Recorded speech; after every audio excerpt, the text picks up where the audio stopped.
Hello everyone, how are you doing today? Okay, a lot of energy in the room.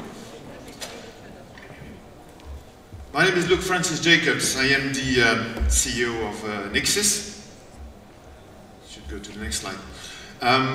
Nixis is a corporation that is basically manufacturing and developing customer interaction solutions for 11 years. If, by the way, you don't understand everything I say, just raise the hand and make sure I'm talking slow enough. But in order to make sure that you keep attention to me, I have a little trick. I bought yesterday something which is really interesting from a shop. You know this? So I want to make sure you keep all focused attention on me, and I'm going to actually carry a little jersey.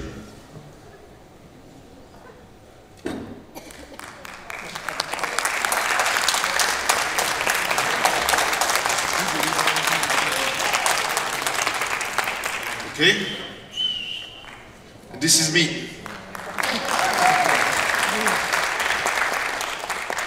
So as I said at Nixis, since 2006, we developed contact center solutions, and we're a bit strange guys. We're actually a band of geeks. We are a band of IT people coming from Belgium, a strange country that produces something else than just beer and chocolate.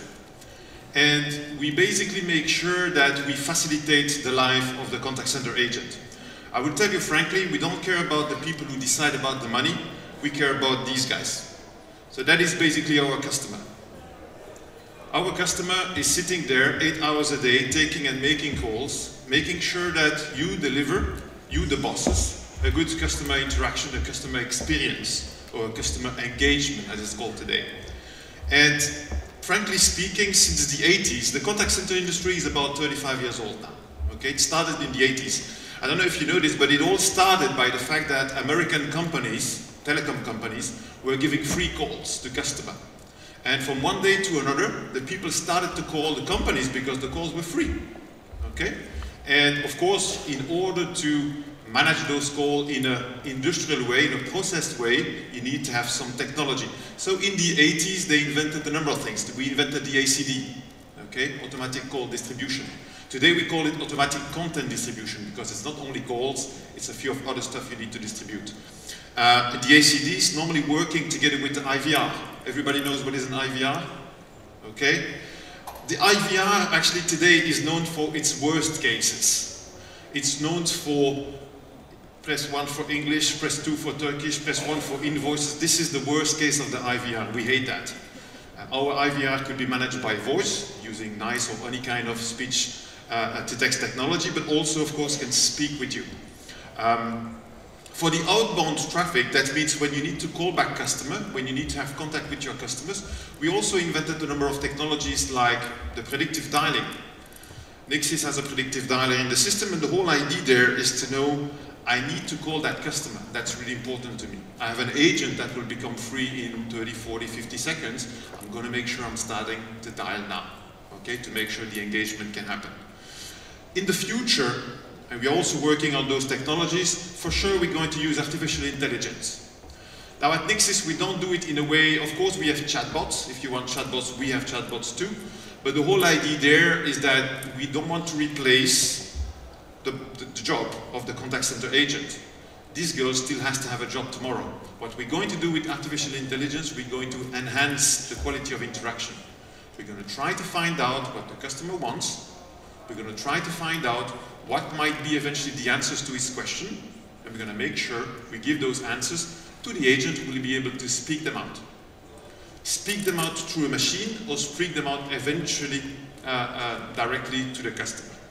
Now, this was the good old times. Until the 90s, the inbound and outbound technologies of ACD, IVR, predictive dialing, automatic dialer were okay. And then something happened.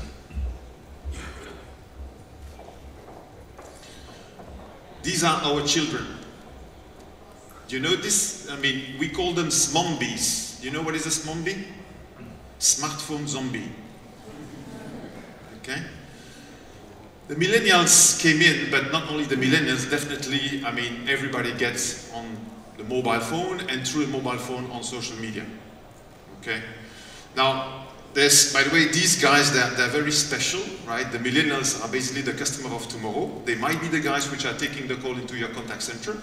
The whole idea there is that we can even give them special ways to walk on the street. You know, this is a real street of New York, right? There is a part for the cell phones where people can basically, okay, start texting and answering on Twitter, on WhatsApp, on Messenger, on Facebook, posting on Instagram if you're a girl, right? Basically you have a new skirt and you want to put it on Instagram. And then there is a place where you can, our grandfather can walk. Okay. Now what basically happened there is very simple, is that today's social media are catching everybody's attention. And we get every day questions of customers who say to us, can I please service and support and engage my customer on social media? Is that possible with your platform? Yes, of course it is, but there is a but. And the whole point here of this keynote is trying to explain you what kind of but. Okay? What you need to understand is that social media, before being social, is also a media. And for media, there are only two business models. What are those business models? Come on, let's get some proposals in the room. How does it work? Any idea? Who's here having a subscription, for example, to a newspaper? Okay, so how does it work? You pay for it, right? You basically pay for your subscription. Social media are free, but they are not free for everyone, okay? They are free to you because you are the user and you are willing to give away important part of your private life in those social media to make sure you are benefiting from the fact you are there together with your friends. For the advertiser, they are not free. Who knows what is the click, or let's say even an advertisement on Facebook? Okay, when you click on it, what is the cost of a click? Any ideas? How much would it cost to click on any of advertisement on Facebook?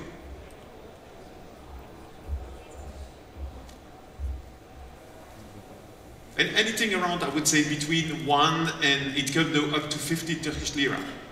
Okay, a click is very expensive. They display it for free. But then if you want to get traffic through your page or your website or whatever, you have to pay for it. What people do not always realize is that 8 companies in the world are owning 80% of all the personal data which has ever been produced on the internet. Google, Facebook, Apple, Amazon, Microsoft, Twitter, Tencent and Alibaba. I've put the Chinese here at the bottom, but these guys are going to take over the world, okay? So of the 4.5 billion people connected on the internet, about 7.7 we are now on this planet, about 80% of any personal data ever produced, that means can be text, can be pictures, can be videos, are owned by these guys. Well, they're not really owned, but they have them somewhere on their computers, okay? They always say, it's your property, you can take it away whenever you want, okay? By the way, who has a Facebook account here? Okay. Who has a Gmail account? All right. Who has a Hotmail account? Okay. So 80% of the world. Now you know what I mean. Okay. What is also interesting is to know that 50% of all the money spent in digital marketing, 50% of all the money spent in digital marketing is actually in the hands of these two first guys at the top. Google and Facebook. Okay, the other 50% are spread on all of other people. 65% of all the search in the world is done by Google. Okay, this gives you a little bit a sense of scale on how these guys, how big they are, how they control our lives. Actually, you could even say that these people together, they know more about your life than the state, the electricity company, than the bank. They know more about your life than your wife and your mother. Okay? If you have a lover, they know it. Don't forget that behind Facebook you have, of course, Messenger, WhatsApp, okay, Instagram. Google, you have YouTube, Waze now. Okay, so it's not only the big names, there are other things. So I don't want to play here the bad guy, but it's just to say that it's not Big Brother, it's a band of brothers, okay, which are basically owning that money too. Now, when you say my company, let's say Turk Telecom, Turkish Airlines wants to engage on the customer on their social media, fine. But how would you do that? How should you do that? There is even now a way to go a bit further. Do you know what this is? Nobody knows what this is? This is Google Home. Okay? So if you don't know, Amazon Echo, Google Home, these are like digitally assisted loudspeakers which they propose to put into your home, right, in order to listen to everything you say, and at some point you can basically say to the Google Home, Google Home, I would like to have, I don't know, 2 seats for the opera tomorrow evening, and Google Home will basically start talking to you. But Google Home, in order to learn about you, listens to everything which is said into your home. I must say that from the technology that was presented just before this keynote, I think this is maybe the dark side of it. They say it's good because then we also start to know what is set inside your home, and it also is a very good personal assistant. It's a kind of personal or family-based Siri for the ones who have Apple iPhone, right? It listens to you and it tries to give you some information. So that's the next step. And this is possible because the voice technology today, the voice technology led by artificial intelligence, allows to have a comprehension of a language which is nearly, if not above, that of a human being. If you speak to me, even to my mother language, I will understand about 97 to 99% of what you tell me, okay? Because some words might be deformed, but this thing can do 97 already today, tomorrow 99%, okay? So listening to everything which is said in the family, making sure we understand that, and eventually, of course, feeding the advertisers with the necessary information in order to be able to target you. Now, listen to me well. This is not so negative because it means also that the more they know you, the more they need to stay relevant about their services, the better the advertising will be. Because everybody is annoyed by a 30-second or 20-second advertising during a nice football match from Besiktas, which has nothing to do with you, which has no interest for you. Everybody wants to have an advertising which speaks to you, right? And then you have things which are a bit, I would say, to the limit, which I call retargeting. Everybody who has been on a website for buying a pair of shoes has seen the same advertising for the same pair of shoes 15 times in a row. That's called retargeting. So on any other sites where you're going, they try to show you the same pair of shoes. Why? Because repetition works. Okay? Advertising is based on a simple formula, audience times frequency. Okay? The more we show things to you, the more you believe them, the more you buy them. It's a pity, but it works. Okay? So this is about Google Echo. Now, let me tell you 3 stories. The first one about a famous European airlines. I won't be able to name that airline, that's why we have erased it from the plane. But it's an airline which in 2016 had a very good idea. They said we want to engage with our customers through social media, and right now we're going to allow our customers to confirm their flights, the reservation they have with us, through Messenger. Great idea. Of course, you know how a flight confirmation works. I'm going on Messenger, and on Messenger, I'm basically saying that, Mr. Smith, the flight you booked for next Tuesday, 24th, going to Toronto, will take off at 10:31 from this terminal on this airport, blah, blah, blah. After a few of those posts, of course, then Mr. Smith would reply to this, is to say, oh God, I'm sorry, I have an important meeting on Thursday. Is it possible to move it to the Thursday next week? And of course, then you start to having a dialogue through Messenger, Facebook messaging platform Messenger, with that agent saying that, oh, yes, sir, of course we can move it next week. We have an available seat, same time. But for example, since you have an economy seating, you'd have to pay some supplements and things like that. Everybody knows this kind of thing. So they start discussing basically and having a nice, engaged conversation on Messenger.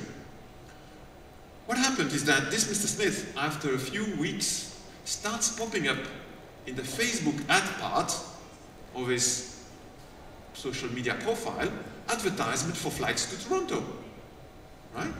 So he says, hey, this is strange. So I had 2 weeks ago this conversation with the guys from that airline about going to Toronto, and somebody is pushing through all the sponsored parts of Facebook, or through, you know, the thing which is on the right on my PC profile. By the way, nobody uses PC anymore to go on Facebook. Everybody gets on the mobile, right? Sees advertisement for Toronto. The only problem is that those advertisements for Toronto flights, they were not from this company. They were from one of their competitors. Okay? So basically, some competitors has been trying to lure away those customers from that company in order to say, did you know what? You can have flights on that date and that time from us cheaper than this company. Mr. Smith complained actually to his company, says, how come I can see advertisement for flights? And actually what they said is to say, we can send confirmation through Messenger to our customers, but once we have private conversation with them, we should take them on another medium.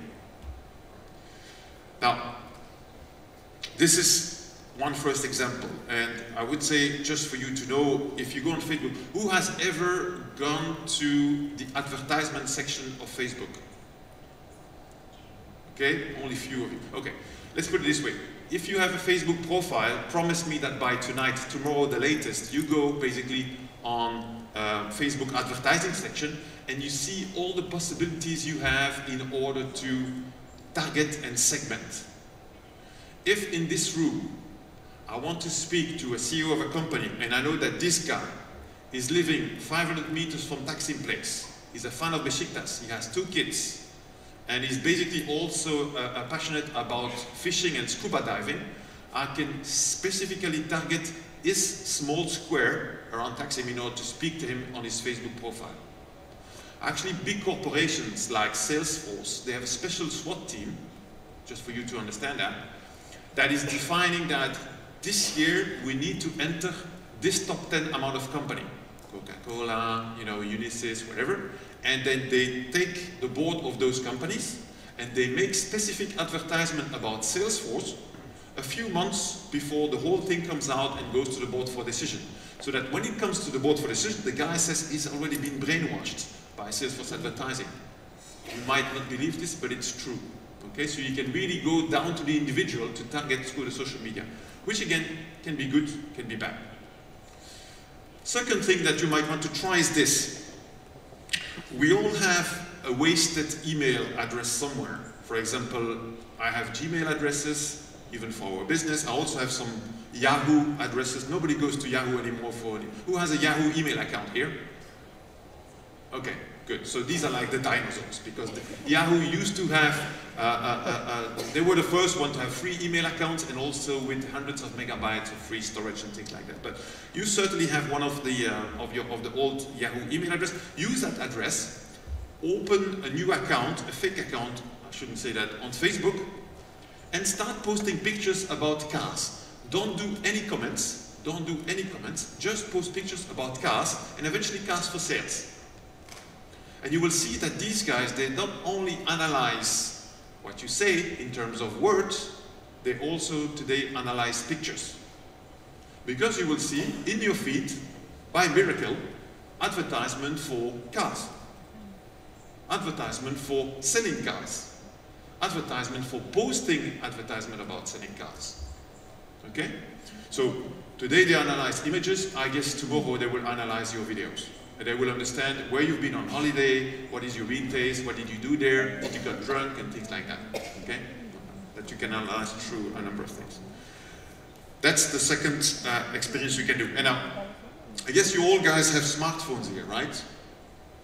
Okay, take your smartphone, go onto Facebook now. Try this. Take your smartphone. I'm the only guy presenter who allows people to go on their smartphones. Most of them do it like this or like that. Please, take your smartphone, go on Facebook. Okay, open the Facebook app. Search for the Apple profile. You should just put Apple, okay? Are you on the Apple page on Facebook? Just raise your hands what you're there. Yeah, you're there? What is on that page? Can you please tell me what is on that page? 8.5 million people like that. Yes, 8.5 million people are loving Apple, which is a good news, but it's only a small fraction of their user base. But do you see any text post up there? right? This is, let's put it this way. Apple is the most valuable company in the world, about 900 billion US dollars. It's basically the value of the Belgian gross national product. Okay? These guys, they have 8.5 million fans. What do they post? You have a few pictures. Well, I think you should have a few pictures about the iPhone 10, for the ones who don't know. There is not one single post on the Facebook Apple page. Okay? Not text, nothing. They don't post anything. It's the official page, they don't post anything. And the reason is very simple. They just don't want to give away any information about their fans to their competitors, because the biggest competitor of Apple is of course Samsung and the whole bunch of Android phones. So they simply decided not to say anything. They keep quiet. You can't even comment those things, right? You can't even comment it. They just like, it's like basically a picture book, right? They show you pictures. And the reason to do that, of course, does it mean that Apple doesn't make any advertisement on Facebook? Of course they do. But they do it in a way that they are going to try to take away the customers which are flying around the bushes of their competitors. They are going to listen. Okay? That's a bit the secret of social media today. You have to listen twice as much as you speak. And if you speak, try to do it properly in the open, or properly also into the closed surroundings. This is just, I'm sure you didn't know that, right? You didn't know that the Apple page was empty. What I'm saying is that, of course, we have social media monitoring tool at Nexis on our system, but what we do basically is to detect when people are speaking about you or your company. So use the social media, I was going to say like a fishnet, but I prefer the butterfly net, right? Try to get all of those customers who speak well about you and try to basically promote what they say. So this is something where you can use social media in a very efficient way. There used to be a book which was called Groundswell about 10 years ago, which said you need to amplify what these guys are saying. So when guys are talking well about you, amplify it. Social media is great for that. Okay. When guys are saying things which are not so good about you, don't leave them on social media, not even the Facebook page or the Messenger page. Try to take them on a media that you can control. Try to take them on a media like telephones. I know it's like a bit a dinosaur, but I think the telephone is not that because it's a private media and it's a media that you can control. You can even authenticate people there. Chat eventually. Okay? If they don't have time, you can chat with them. You can SMS to them. That's okay. Be very careful about the conversation you have there in the open. In the end, it's nothing new. I was going to say it's exactly what you would say with a good friend. Okay? When you have to praise a good friend, you basically say it in the open so that everybody can listen. When you have to say something private, you just go around the sea, take some nice Turkish coffee, and you basically say it one-to-one. That's what I was going to say today. Thank you.